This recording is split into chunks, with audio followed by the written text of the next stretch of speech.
Hello friends, and welcome to another day of Crochet and Crime. My name is Hazy Baby, and today is Tuesday the 16th of May 2023, and I have some doozies of some stories to tell you guys today as I'm doing catch up from the weekend, which has been which has been absolutely horrific for my trying to get things done, as I had no internet. So I didn't realize how much I relied on the internet until the weekend just passed. I mean, I do obviously have a channel, so of course that's going to be a problem. Now, what did I do last night? Let me see. I actually think these are single.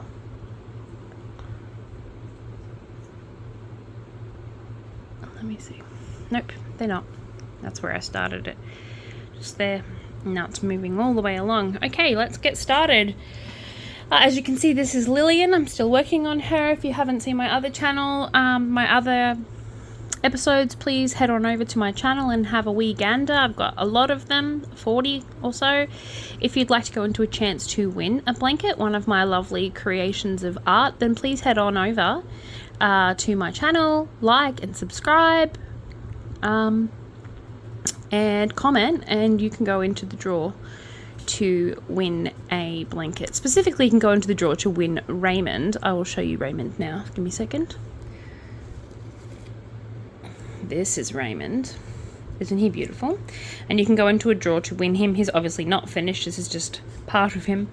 And here is my giveaway for my first 1,000 subscribers. One of you lucky duckies who comment on my videos and subscribe to my channel is going to win him.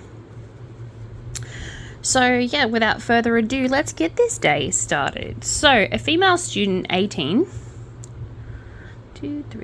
has been rushed to hospital after allegedly being stabbed at a Cairns school. So a female student is in hospital after being stabbed by another teenage student in a school in Cairns. So an 18-year-old man was taken into custody after he allegedly stabbed an 18-year-old woman at the school of Crowley Street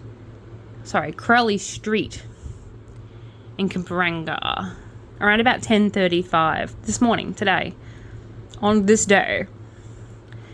I don't know why they're calling them women and men. I know that they're old enough to vote, but it's still pretty young. 18 is still babies. They're just a baby. It's believed that the two are known to each other and there is no further threat to the public, the Queensland Police have said, but they will be investigating whether or not charges will be laid. I hope charges are going to be laid because he stabbed her. So that's a yes. I think they mean what charges will be laid. Who knows? That was a nice little short one for today. Okie dokie, so some more knife play, if you will. This time a man threatened a service station worker with knives, bolt cutters in Sydney's southwest. So 3 men are on the run after being caught on camera threatening a service station worker with multiple weapons in Sydney's southwest. So the CCTV footage shows the men creeping around, of course, because what other way to break in? Creeping around the side of a service station and crouching behind pot plants and then down on the parked road near Liverpool this morning. The men then stormed into the store after they'd spent, that good 30 minutes crouching around, surveilling the place, and threatened the 25-year-old worker with a knife, a crowbar, and some bolt cutters. I wonder how they chose who got what. It was scissors, paper, rock. He was like, Frankie, you have the knife. Michael, you get a crowbar. And I'll take these bolt cutters. Apparently. Okie dokie. Let's see if they got anything. What do you guys reckon? Drum roll, please. The worker alleges that he was pushed to the side of the store by the men, and they were shouting at him, and one of the men smashed the countertop and stole $500 cash, guys. That's it. That's all they got. $500 cash between 3 people. All that effort, all that energy for $500. Before they fled in the car, the New South Wales police said that the men were armed with knives and wearing dark clothing. Well, 2 of them were wearing dark clothing. One dude was wearing all white. That's what's in the CCTV footage. I just watched the CCTV footage. One of them was wearing all white, like completely white. He crazy. That boy is crazy.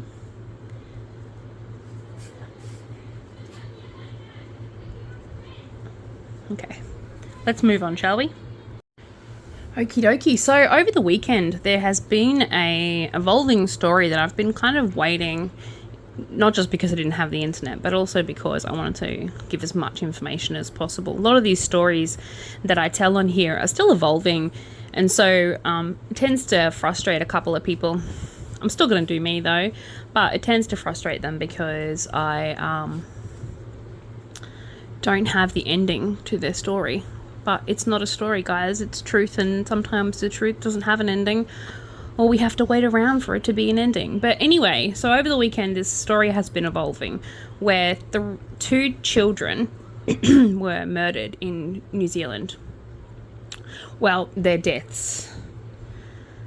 They had died, and now a woman is facing the charges of the deaths of those children. So a woman has been charged with murder after 2 children were found on a property in a small town in New Zealand's north on Monday.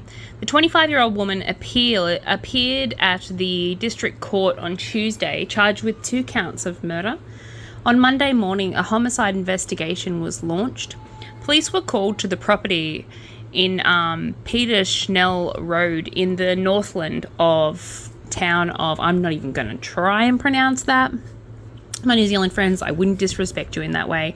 At 6:25 a.m, where 2 children aged 1 and 4 were found dead. The detective inspector Bridget Doyle, sorry, hold on a second, guys. 1, 2, 3, 4. One too many. 5. Oof. Said that they understand that the police were called to the property by the woman, but it's an incredibly distressing situation for the family to be involved with, along with first responders and the police who attended. Police and victim supports have been working closely to support all those involved in this absolutely tragic event. And police will continue to support the community through the understandably difficult time. And there will be an increased presence in the area for the next few days, especially until they find out what exactly went down, basically. So, yeah. The matter is now before the court, and a forensic investigation will obviously be underway. So Jeff Murray of Homes and Community confirmed that the incident had happened at one of the agency's homes. We're very sad to learn this morning for what police have described as a sudden death incident at one of our properties. It's a small seaside town north of Woolpa in the south of Marsden Point.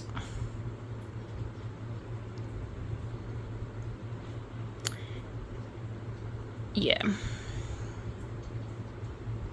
And that's all the information I have on that right now. I don't know how they died. I don't know what the circumstances were around their deaths, but I'd say once she's been convicted, we probably will know a little bit more. Okay, so let's move on to a different kind of story. So a man is fighting for his life after allegedly jumping off a balcony in Adelaide while running from the police. Because, you know, that's totally normal. 1, 2, 3, 4. So a young man is fighting for his life after he allegedly jumped off a balcony while running from police in Adelaide's city centre in the early hours of the morning. The police confronted the 20-year-old Gibbs Cross man about a nearby theft at a festival plaza in Adelaide at about 2:15 a.m. in the morning. After speaking with the police for several minutes, the man just bolted and jumped off a balcony. Police statements said clearly that that's what had happened. The man had been critically injured after he jumped off the balcony. He fell several meters to the ground. Police gave the man first aid, but he was taken to the Royal Adelaide Hospital in a critical condition, and the investigation is underway. So he just was talking to the police all casual, he was just oh yeah, bros, nah, it wasn't me, eh? And then all of a sudden just decided, fuck it, you can take me chances by jumping off a roof. Just, it's crazy. So I hope they have dash footage, chest footage and stuff, because that's a ridiculously outrageous story. Okie dokie, artichoke. So yesterday was Missing Monday, and on Missing Monday I talk about people who have gone missing here in Australia, and I am currently working my way through state by state.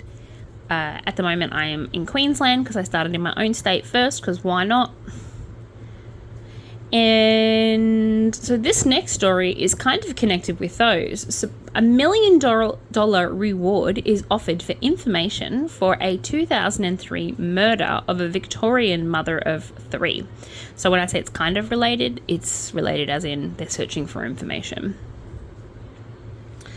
So here we go, people. So police have offered a $1 million reward for information into the murder of Victorian woman Maria Yan, Y-A-N-N, who was found brutally beaten to death in her home more than 20 years ago.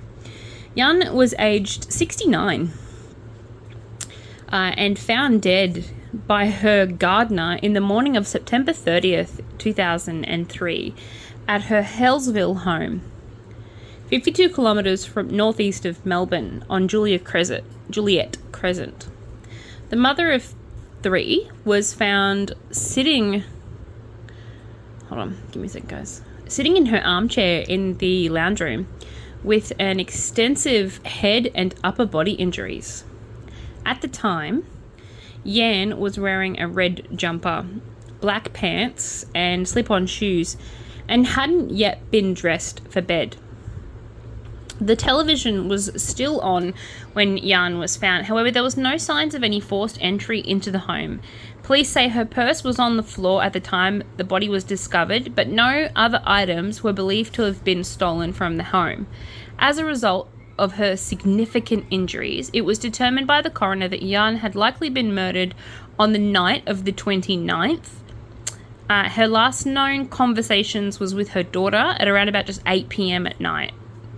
And then they suspect that she was murdered between that time at night time and so sometime after that. Oh, so sad. Some years later, the then 46-year-old man...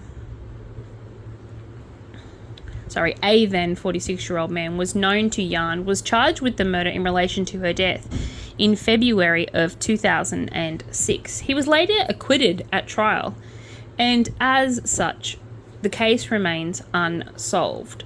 So a well-liked woman in the area who worked with local opportunity shops, she worked at local op shop and had many friends. Police say it's likely there is someone out there with information regarding Yan's death. And I kind of agree. There has to be someone who knows something. Can't be that liked and have that good reputation and no one knows anything. She'd lived at her final address, oh, that sounds so final, her final address for 6 years after having moved from Arthurton. Her husband had passed away in 1984 and she had 3 adult children, 2 daughters and a son. A reward for up to $1 million will be paid at the discretion of the Chief Commissioner of Police for information leading to the apprehension and conviction of the person or persons responsible for the death. I really hope this motivates some people. Anyone with any information should contact police directly or Crime Stoppers. Yep. Yup. 100%, guys.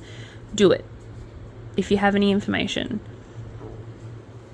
just do it for her grandkids. Just do it because it's the nice thing to do. If you have any information, please let them know. Okay, let us move on. Yeah, this video is a bit dark today, and that's because I am doing this at night time. I had to work at a different job today. Gotta earn them monies. Okay, so BHP worker has been found guilty of raping a colleague at a mining camp. So a couple of days ago now, sometime last week, I was talking about this story. And so I will give the caveat that this is obviously going to have sexual references to this story, but I'm glad that he's been found guilty. So BHP worker has been found guilty of raping a colleague at a mining camp a night after heavy drinking. So this was the one, if you recall, where he said the sex was consensual. However, she was unconscious at the time when he started. And when she woke up during the act, she didn't say no, but she had tears streaming down her face, and it was evident that she didn't want the sexual contact. Her friend that she also worked with came back to check on her because she was so inebriated that she was concerned about her, and found them together and was concerned that it was non-consensual, and asked her blatantly in front of the perpetrator. So she obviously lied and said it was consensual, everything was okay, but it wasn't okay. And so I'm glad that he's been found guilty. So Ryan John Zabars, now 37, was convicted on Monday of sexual penetration without consent in Newman's Western Australia Pilbara region on November 18th of 2020. His victim told Perth District Court that she woke up to find him raping her after she passed out inside her donga. He denied it and said he sent Facebook messages to show the encounter was consensual, but the jury disagreed. And so did I. If you go listen to my video, I did go on a bit of a rant. It only took them about 4 hours. The court was told that the pair had been drinking on a fly-in, fly-out workers' camp bar before the assault and continued socialising when it closed. The woman shared an intimate conversation about her past relationships before drinking with him and other colleagues. It wasn't just her and him. As the night wore on, the woman, who said she'd drank about 15 mid-strength beers, and she's a tiny woman, by the way, started to feel very unwell, and a friend put her to bed after she vomited and then passed out. The jury heard that he then entered her room, climbed on top of her bed after her friend left the scene. The woman told the jury that she woke while he was raping her. She said she was initially not sure what was happening and started to cry, and the attack stopped when 2 other workers heard sex noises and moaning and knocked on the woman's door to check if she was okay. They found Zubair now in the woman's bed. His lawyer, Helen Price, told the jury the series of social media messages sent before and after the rape showed that it was consensual. No, it didn't. It showed that he was upset and hoping that she wouldn't dob him in, but didn't show that it was consensual. BHP is what I like their reaction the best. They say that it took courage and bravery for the woman to speak out about her traumatic experience, and I agree, it did. And the company will support her all the way, which I think is fantastic. Sexual violence is completely unacceptable and has no place in our communities or in our workplaces or in society at all. And I agree. At BHP, they're determined to eliminate it from their workplace, and had been committed in creating a culture that is safe, inclusive, and respectful at all times. I've seen their ads. They are really, really trying hard. BHP sacked Zakanow in December of 2020 after conducting an internal investigation, which then led to the police proceedings because the woman didn't originally want to prosecute him, and it was only under the only under her boss's, pretty much him saying, I really think you should see someone about this. I really do think it is rape. That she took it forward to the police, which is good. He'll remain in custody and will be sentenced on August 4th. So that made my day. Again, another scumbag in prison. Hopefully he gets a long time, but we all know he won't. He won't. Victims of rape have to deal with their rapes for years and years to come, but the rapists only have to deal with the consequences for a very short period of time. Fucking sad. So, let us move right along. A hunt continues for a man involved in a confronting armed burglary. Has anyone ever heard a Scots person try and say burglary? It's absolutely hilarious. If you know anyone who's Scottish or Irish, ask them to say burglary for you. It is really, they can't say it. It's because of the L's. They roll their L's and they roll their R's. So when they say burglary, it comes out burglary. I don't know. That sounded like, I don't know what that sounded like. That was, what's his name? I want to suck your blood, blah, blah, blah. I don't say blah, blah, blah. So police are searching for four man instead of 4 men. They're 4 man. I am 4 man. That sounds like, a council worker standing on the side of the road with his hands on his hips and his big fat beer gut, wearing a high-vis shirt saying, I am 4 man. No, police are not searching for 4 man. They're searching for 4 men who smashed their way into a Melbourne home armed with a rifle, a machete and a baton. Look, so one of them didn't have a weapon. That's what I'm picking up. I'm picking up what they're throwing down. But I think a rifle, a machete, and a baton is probably plenty of weaponry for a burglar.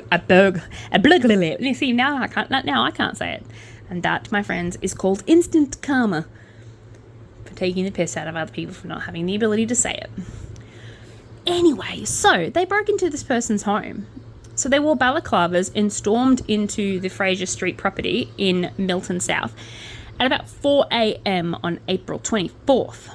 Those scumbags. Hold on. I think I've miscounted. I was getting too excited. 1, 2, 3, 4. Yes, there we go. Before firing shots, so they broke in and then they started a hullabaloo and started firing shots, demanding cash and assaulting the 3 people that were inside. Because, yeah, that's what you do on a Saturday night. Who knows? Anyway, it comes after a cameraman covering the violent home invasion was allegedly attacked this morning. Okay. Alrighty. So video captured the moment that the cameraman was allegedly kneed in the stomach by a man before the other appeared to punch him in the head. It's alleged that the 2 men also began throwing rocks at the media before they left the scene. I've got no idea what happened. I think I might have accidentally jumped into the wrong... Nope, it's just really badly written. Okay, so let me try that again. So the group wore balaclavas and stormed to the Fraser Street property at Milton South on 4 a.m. on April 24th before firing shots, demanding cash and assaulting 3 people inside. Then the next sentence says, it comes as a cameraman covering the violent home invasion was allegedly attacked this morning. I forgot the this morning part. So the video captured the moment that the cameraman was allegedly kneed in the stomach by a man before the others appeared to punch him in the head. It's alleged that the 2 men also began throwing rocks at the media before they left the scene. Detective Superintendent Jason Kelly said the 2 men were loosely associated with the street but not the address. So it looks like 2 men who believed to have been blamed for it were attacking them. So that's why it's important that people write properly, people. Because I read it, and then I read it just exactly what the words you put down. So if you don't put down the backstory, I don't read the backstory, and then I have to go researching it, and I thought today that I could get away with not having to research it. But no. There we go. So, anyway, the police were investigating the original burglary, and now they're also investigating the confrontation that they had with the media, these 2 people. It comes as the police are hunting those individuals who were allegedly part of the burglary. It was a targeted attack. Obviously, I mean, I don't know very many people who own a rifle. So, obviously it was a targeted attack. And just walking around with a rifle in the back of their car. Those inside the house was 2 women, 44 and 67, as well as 31-year-old men, were allegedly assaulted after they refused the demands of the offenders. The men sustained a significant knife wound to the face and was later transported to hospital for treatment. The women suffered minor injuries. After searching the property, the men found a safe, which is probably what they were looking for to start with, and stole a significant quantity of jewellery. They then fled on foot before stealing a white Volkswagen Polo from the address, which was later found burnt out in North Shore. So all this has been captured on CCTV footage and people's Ring cameras and stuff. So yeah, it's very confronting when offenders force entry into your house. I would say so. I've got to say it's very rare occurrence, Kelly said, who is the special detective on the case. But I think it's even more terrifying that it rarely happens. So when it rarely happens, it's even more terrifying. So police say another vehicle, a white Mazda CX-5 with a sticker on the back windscreen, was also used by the group. So officers have released the CCTV footage that they've collected of the white Mazda in hopes that members of the public may recognize the silhouettes of the people or any information they can provide about the whereabouts of the people that are in the footage. They would also like if anyone has any dash cam footage in the area around about the 24th of April, they would love to see it. So, yeah, if you have any dash cam footage, go hand it in to their police. Call Crime Stoppers or go to www.crimestoppersvic.com.au if you have any information. So we've got 1, 2, 3, and 4. So, as you can see, I am getting to the very end of this blanket. I think I probably got maybe 1 or 2 more videos before it's completed. So, because it's mostly just edges, and it takes me about an hour to go around it once, because she's quite big now, Lillian. She a big girl. She's going to keep my mum really warm. Yeah. Okie dokie. So this next story is, again, it depicts childhood violence, specifically in this case, sexual violence. So if you cannot handle hearing stories like that, please be warned. It is in this story, so yeah, it's not appropriate and viewer discretion is advised.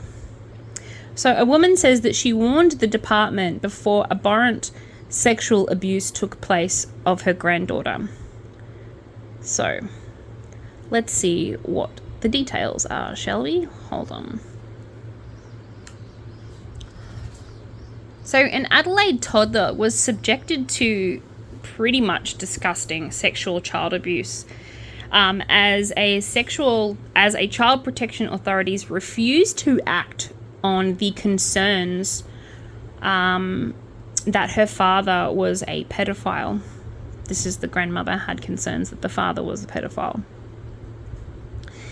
In an exclusive interview with 9 News, the girl's grandmother related her repeated pleas for the man to be investigated were fell on deaf ears, basically. They weren't taken seriously until police found sickening video evidence that her instincts were right. And this is the thing, guys, is her instincts can be right, but without any proof, the police can't do anything. And they're not going to subject a child with testing and forensic investigation on a hunch. They need more than a hunch. They need more than you.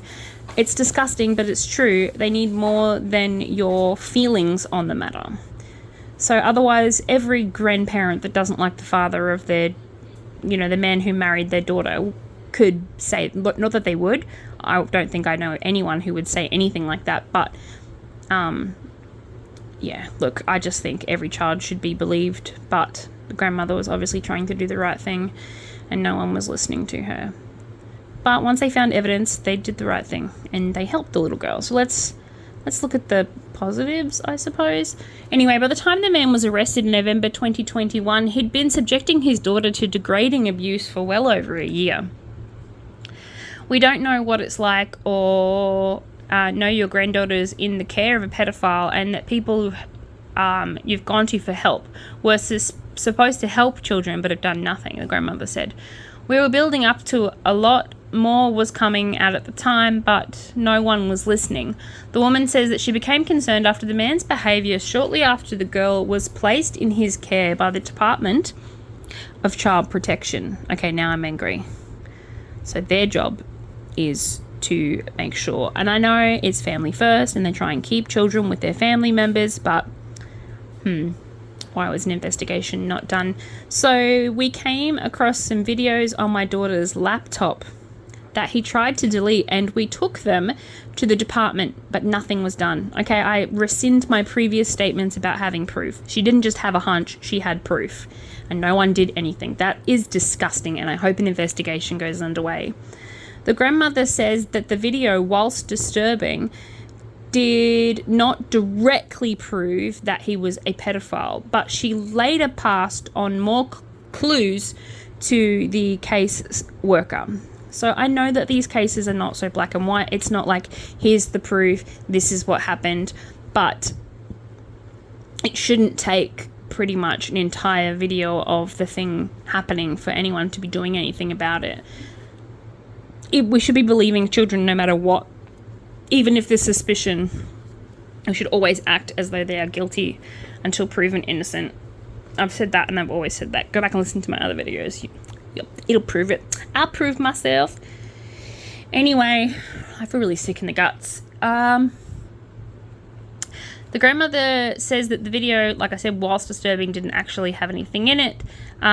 He'd been watching animated child pornography, and we'd raised that with the worker in response, and we got, I don't know whether police take cartoons as seriously. Yes, they do, just saying.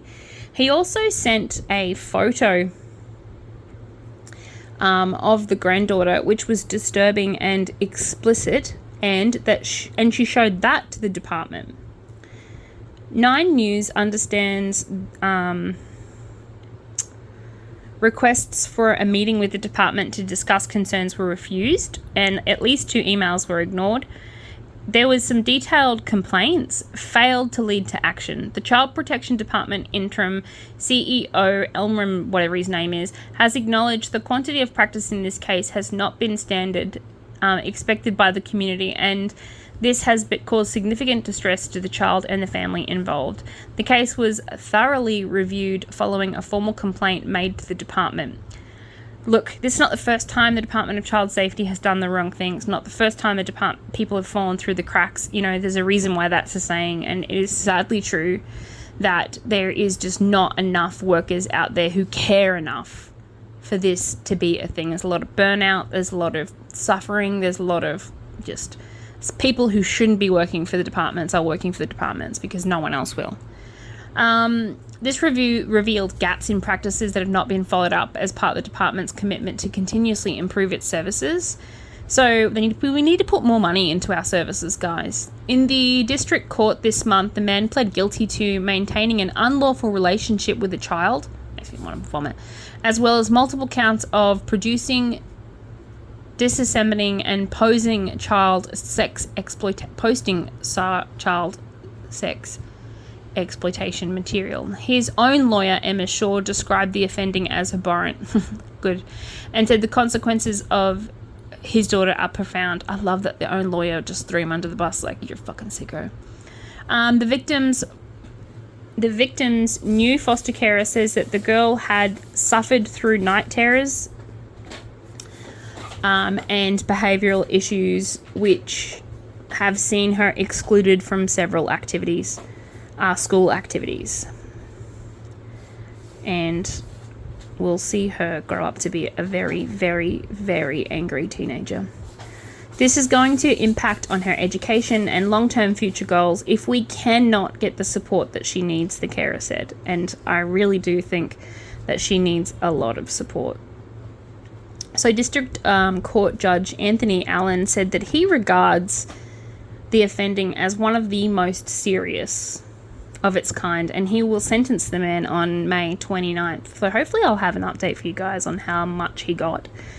But I do know, with great dismay as I say this, that a lot of these perpetrators would be lucky to get 18 months. The Department of Child Protection said it's working closely with the family, I'd tell them to go fuck themselves, to ensure that the child involved has access to all the necessary supports in the future. Oh, well done. Because, you know, surely, you know, what is that saying called? Randy Travis put it in a song. Half a pound of cure is surely worth, I don't know. Anyway, I don't know. If someone knows the saying and you can get inside my head and figure it out, let me know. Let me know what that saying is. Something about a cure and prevention or something. I don't know. I'll look it up and then I'll tell you guys because it's really annoying me now. Anyway, so my grandmother got to live with us for the rest of their life and we didn't need this to happen, she said. Grandmother says that she's spoken out to bring reform to child protection services, claiming that the concerns she could legally record conversations with department caseworkers and she had exposed incompetence and even conflicts of interest much sooner. So, yeah, obviously the grandmother cannot have the child. I wish she could, but obviously she can't. There must be another conflict of interest there as well. I don't know what it is, but that's absolutely devastating. Okay, I'm going to look up this saying now because it's really annoying me and I'll be back. And it was Randy Travis, so to get the right person. It's the lyric to a song says, to the song, Is It Still Over? Which goes like, is it still over? Are we still through? Anyway, and the lyric is, half a pound of cure is surely worth half an ounce of pure prevention. Yeah. I don't know why that got stuck in my head, but it did. So now we can move on happily. We can happily move on. I'll give you guys an update on whether he gets convicted or not. Anyway. Let us move on to the next story. Like I said, I've got a fair few stories today to get through. Hopefully we'll get through them. So Sun speaks out. I think I really need to get an counter. I need to get my brother to hop on here and count the amount of times I said and then write it in the comments. Okay, Josh? You can do that. Go. Sun speaks out family grief after a fatal garden hose row in Melbourne. So a loner shot dead his two neighbours in close range when he was angry they had turned off his garden hose. Yeah, you heard that, guys. So Rodney Lee, 73, that rhymed, pled guilty at the Supreme Court of Victoria on Monday to the murders of Samatu Augusto, 62, and Tibidor Lasario, 72. He was just full of rage, guys. The court heard Lee, who's now uses a wheelchair, fired a shotgun at the two men, both at close range, at their apartment complex on the 13th of January in 2022. So he was one angry man. He should be on that show. If I remember that show, it's like something to do with like Crazy Neighbors or something. Anyway, his son told the court that his family had been affected by the loss. And we've got a big family. I've got 7 other siblings and we're all struggling. So Rusta said outside of court, none of us are happy, obviously. But it's time that we move forward and come together. And hopefully his sentence goes accordingly. So 2 people, 40 years is what he should be sentenced to, and I agree. Lee was retired and had no family or friends, but took great interest in gardening and had taken it upon himself to care for the nature gardens in the commons area of the complex. He had increasingly disagreements with a number of the neighbours about leaving the tap running in the garden, as well as his concerns that others were making too much noise or accusations of some cooking and doing drugs. On the day of the shooting, Lee returned to the hose to find it had been turned off. "If you turn the hose off again, you bastards, I'll fucking kill you," Lee shouted in anger, according to the court documents.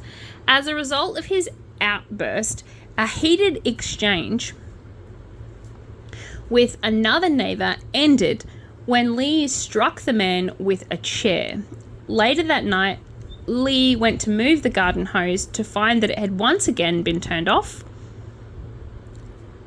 And that, my friends, is when it seriously escalated. Lee exchanged words with Gusto and told him water is precious. Before we went to his apartment, he grabbed a shotgun and hid it under his bed and returned to shoot his neighbor in the chest. Just boom, boom. Done. Shot through the heart. You're to blame. 1, 2, 3, 4. You give love a bad name.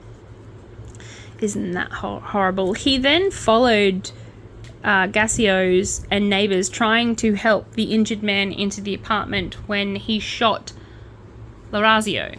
Lee also fired shots at another apartment, and he was arrested by Critical Incident Response Police after a brief standoff where he refused to drop his weapon and went inside to write a note about his explanations. Like a note's gonna make it all okay, buddy.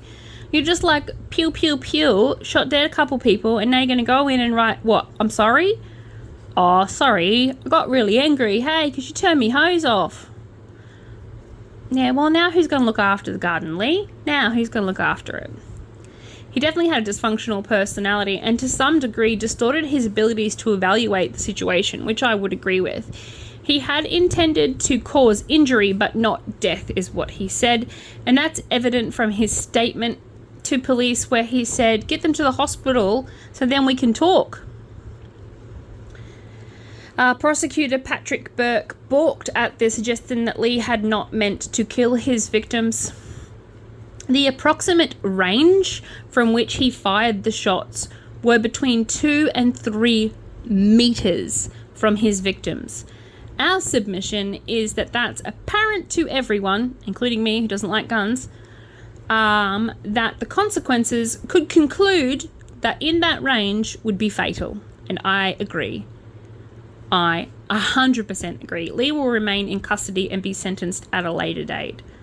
But what a psycho, guys. What a psycho neighbor. Psycho killer. Risque. Ba, ba, ba, ba, ba, ba, ba, ba. I feel like I sing that song almost every week. At least once a week. Okie dokie. What have we got left here? So, former Bachelorette contestant. See, look, I'm not really fond of these kind of like, not reality TV shows, but I do like it when they behave badly. So, former Bachelorette contestant has been spared jail over 144 kilogram drug haul. So, former Bachelorette star caught in a car filled to the brim with cannabis, of course, has been spared jail and ordered to stay off drugs and complete his community service, because drugs are bad, okay?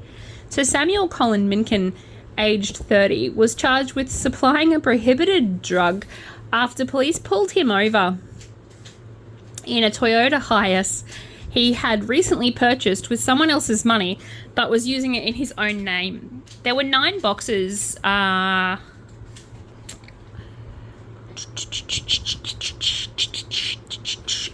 322 individually. Sorry, I'm trying to get my dog away from me. She's doing weird things like chopping up, haha, got drugs on the brain, ripping up boxes while I'm trying to do the video because, you know, God forbid anyone try and do anything.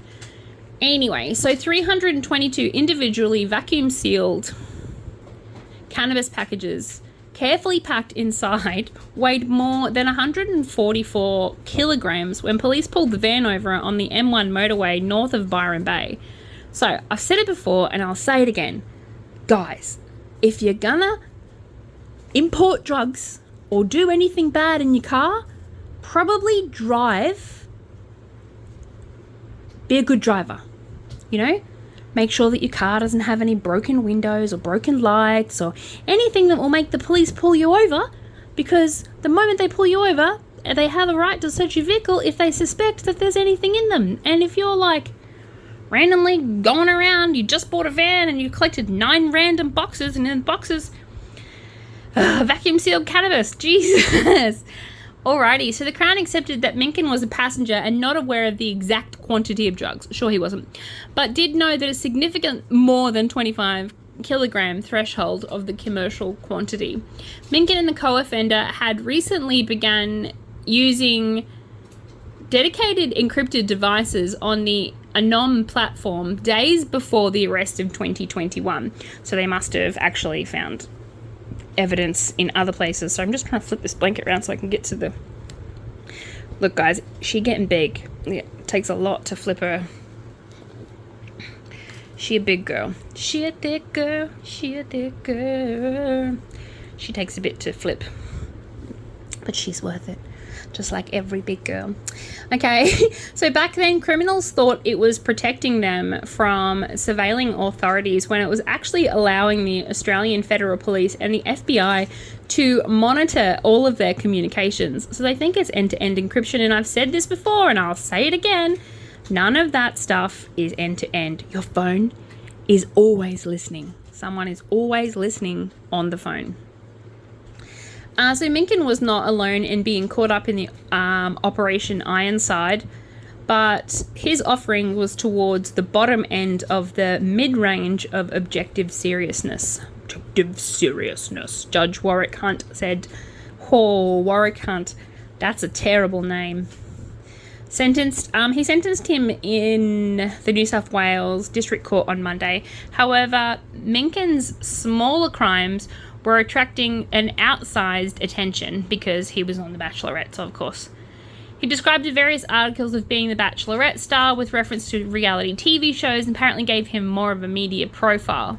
And he delighted in co-bachelorettes Becky and Emmy Miles for his trademark dolphin impressions upon arriving at the mansion in 2020. Unfortunately, his hopes for love were dashed and booted off the show in one episode. No doubt he was a big douche canoe. Articles reported that Menken's demise during the wide publicly Operation Ironside, alongside stories coveting pedophiles and bikies, added to the general feeling of odium, the judge said. Additionally, to have one's reputation perhaps inadvertently linked to a criminal misdeeds itself does more work than the specific deterrence of any other particular case. So basically, that's a judge's roundabout way of saying, I think he's been punished enough, considering that everyone now thinks he's the scumbag of the earth. And yeah, drugs are bad. Don't do drugs, guys. Don't do drugs. They should just make cannabis legal, and then they wouldn't have all of these problems. But anyway, anywho, let's move on from that story and let's move on to another one. Okay, hold on, give me a second. I'm going to kick my dog out of the room because she is annoying me. Ugh, sorry about that. I know that you guys can't hear any of those noises, but I can, and I have very sensitive hearing and I get very overwhelmed quickly with lots of different noises that happen. I have ADHD and I am on the autism spectrum, so I tend to get a little bit overwhelmed when it's too many noises and too many sounds and too many anything happening at the same time. And it's kind of the reason why I very much enjoy crochet. I enjoy crochet because I can put on my noise cancelling headphones, listen to my stories, and crochet quietly in my corner while no one else annoys me or bothers me. And it is the reason why I love it so much. So if you do have anyone in your family who's on the spectrum and loves that kind of art, any kind of art, encourage them. Encourage them to keep going at it. Encourage them to do the things that they love the most. So, because it's okay. It's okay to be different. In fact, how boring would the world be if we were all the same? Now, let's move on. So I have some fraud for you. So, a global $1 billion boiler room scam syndicate has been busted by Aussie investors. Gotta love it. Gotta love it. So one of the world's biggest scam syndicates that swindled more than $1 billion from unsuspecting investors has been busted by an Australian investigator. Gotta love that, guys. Gotta love that. So 1, 2, 3, 4. So New South Wales-based cybercrime investigator and chairman of the IFW Global, Ken Gamble, launched a worldwide investigation to dismantle the elaborate boiler room scam, which used high-pressure sales and tactics via phone calls to persuade investors to buy shares in companies. So Gamble told 2QB's Ben Fordham the investigation took more than 3 years to pinpoint the syndicates, which had resulted in 80 arrests. So how cool is that? Including the kingpin. So how cool is that? They won't be able to scam anyone anymore, bitches. Try scamming from prison. It's a great feeling to nail them. I mean, it took a lot of work. We started the investigation in 2020, and we first tipped off about the group. They told the 9 radio station the syndicate were targeting unsuspecting investors around the world, including Australia, who were scammed out of a total of more than $1 billion. So Gamble said they started his investigation. He found that a lot of money was conned from people around the world thinking that we were investing in company shares in small companies in Hong Kong through Chinese bank accounts. After tracing these funds, they found the money was being transferred to Thailand and Singapore. From Thailand, the funds were then cashed out and physically transported across the border to Malaysia. We knew who they, the syndicate, were, but for a long time we couldn't pinpoint where the offices were, and that's what took all the work. And they weren't going to do all this work just to catch the little fish. They wanted to catch the big fish, and so they put in that extra effort of catching the big fish. And it paid off, guys. It paid off. That's so good. I'm so glad for them. Gamble said that they located the perpetrators, took a great old-fashioned detective work, and there's no other secret to it. It just took a lot of boots to the floor. He even told people in the industry not to go near dismantling the boiler room scam, as he would be putting his life in danger. But Gambler persevered, and 3 years later he started an investigation, and his team had multiple breakthroughs. He flew to Malaysia and met the country's anti-corruption commission, which resulted in the arrest and takedown of the syndicate. How cool would that be? 3 years of investigating, 3 years of trying to figure stuff out, being told by your friends, well, because they were worried, they was concerned for his safety, so that's fair, not to do it because it's not worth it. And then after all of that effort and all of that energy, the Malaysian government allowed him to come over there and watch as they arrested them. Bum, bum, bum. Oh, that would just be super duper satisfying, don't you reckon? Just be like, yeah, bitches, take that. Yeah, son. Yeah, son. Look, I don't think he did that, but that would have been funny. I mean, I would have had a good old giggle about it. So now Gamble is hopeful that Australians who were duped out of hundreds and thousands of dollars may get some of their money back. Over $4.3 million was seized during the operation and 54 bank accounts frozen. So there's a good chance that some of the funds will be recovered. But if you think about it, $4.3 million is nothing compared to $1 billion. $1 billion. So if there's ever a chance of getting the money back, the greatest chance they've ever had, because the amount of law enforcement involved in the operation. Gamble said that the investigation is ongoing and they're going to try and get as many funds back to people as possible. But how nice is that? He caught them, guys. He caught them. You'd just be so chuffed. He's like, oh yeah. And I love that his last name is Gamble. So he took a gamble. He put in that good old-fashioned hard work and he kicked some butt. Kick some scammer butt. Dun, dun, dun. It sounds like a really dodgy B-grade movie. There was a man who, after a day, got really sick and tired of people ripping people off. So, using his trusted computer and his brain, he spent 3 years in the darkness, in the toil, before he successfully captured and took down those greedy Malaysian men.